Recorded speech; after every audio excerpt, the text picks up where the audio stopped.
Okay, so let's look at this car problem. First of all, it's the cost. They're asking for how much it costs, and it's a function of the distance you drive. So we're calling it C of D is my function. Again, kilometers would be the distance, and the cost would be kind of like my Y or function variable here. So what you have here is I have a formula here, and how I got that is I basically lined it up and said, after 1,500 kilometers, okay, after 1,500, it's going to cost you 510. After 300 kilometers, it cost me 366. From those two numbers, I can get everything that I need. I noticed here that this thing's decreasing, okay, in the X category by that decreased here by 1,200. Okay, so you think of rise over run. Well, I'm going to get 1,200 over, and up here, let's see here, that would be, you can add, so that's 34, so that's 144. So what I end up getting is this, okay, 144 over 1,200. That's my rise over run when I look at this. Well, that's going to reduce down because 12 goes into 144 12 times. And so that's going to be 12 over 100. And that's exactly what I have for my slope. From there, what I do is I can just take a look and say, okay, 12 over 100. So I can go down, and that's what I do for the rest of these. I go down by 100, okay, so I go down by 100, and then down by 12, minus 12. Then down by 12, and down by 100. Down by 12, or sorry, down by 100, and then down by 12. Eventually, I reach a point where it perfectly matches 0. So I can reason that out, that at x equals 0, the y-intercept is 328, which is exactly how I got my formula.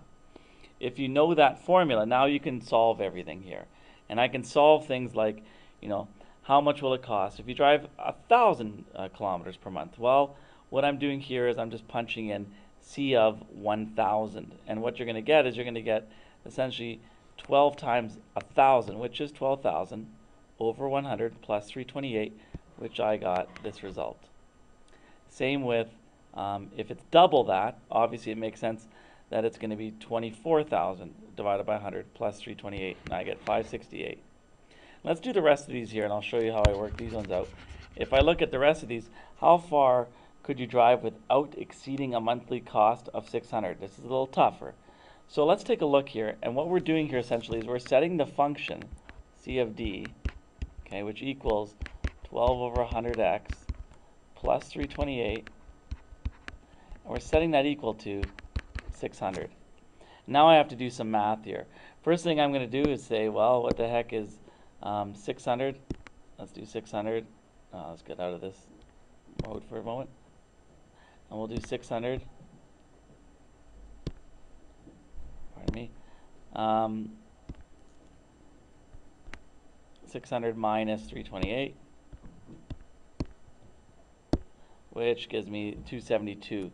And so what I know here then is I got 12 over 100 equals, I think it was it 372? Is that what the answer was? 272, pardon me, equals 272. And now I have to divide this out.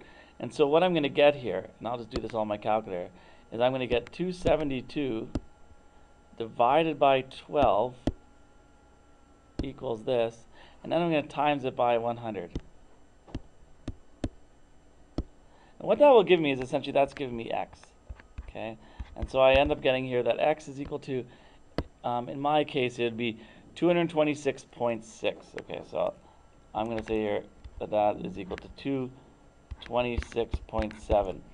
Now you'll notice, how far could you drive without exceeding the monthly cost of 600? So how far I could drive, I'm going to have to cut it right here. It makes sense. I can only drive 226 kilometers, and I'm calling it x. I guess I could be calling it D. It's the same thing in our question. But it's going to be 226 because I can't go 227 because I'll be out. So on $600, I can go at most 226. That's the most I could drive without exceeding it. That's a whole kilometer. Or anything less than 226.7, you could say, because it doesn't say specifically what you have to round to. Find the cost rate intercept. What does it tell you about the cost of the real world? So if I look at this here, the cost rate intercept is the y-intercept there. And basically that's where this is all equal to 0. And so if I set 12 over 100, I guess I should call it D, plus 328 equal to 0, if I set that equal to 0, well, I'm sorry, not that equal to 0. If I set x equal to 0 here, what does that equal? And so if I set that equal to 0, what you're going to get is you're going to get that 328. In other words, what does it tell you about the real world?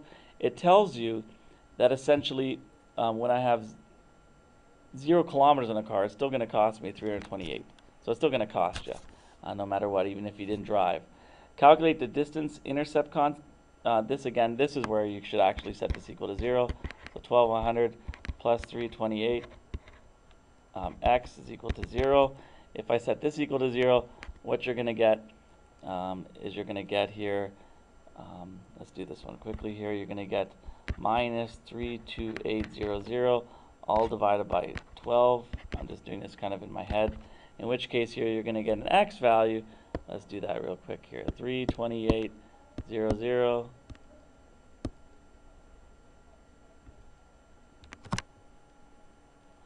For some reason that's not working right there. 00 and divided by 12. Let's see what that is. So you get around 273.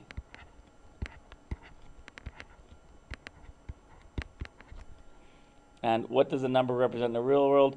It essentially represents here, now the cost will be 0 if you drive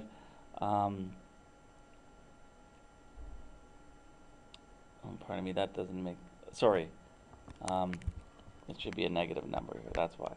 So what this represents here is that essentially what this means here is that if x is, or if the function is 0, in other words, if the cost was 0, would be at negative 273, which doesn't really make a lot of sense in the real world. If I had to graph this, okay, what this thing looks like here is it's going to look like this. It's cutting at 328. Okay, so that's 328 right there. That's what the function is. That's 328. The x value here will be, let's see here, negative 277. So what that means here is that this thing here essentially will reach 0 at some cost way back when. So if it's linear, sorry, this thing is going all the way back to 2733.3. And essentially what that means is we can't have anything in the negative here. This is where our graph starts at 328, and then it just moves up. It's going to cost you more the more kilometers you have. So nothing's going to be free there.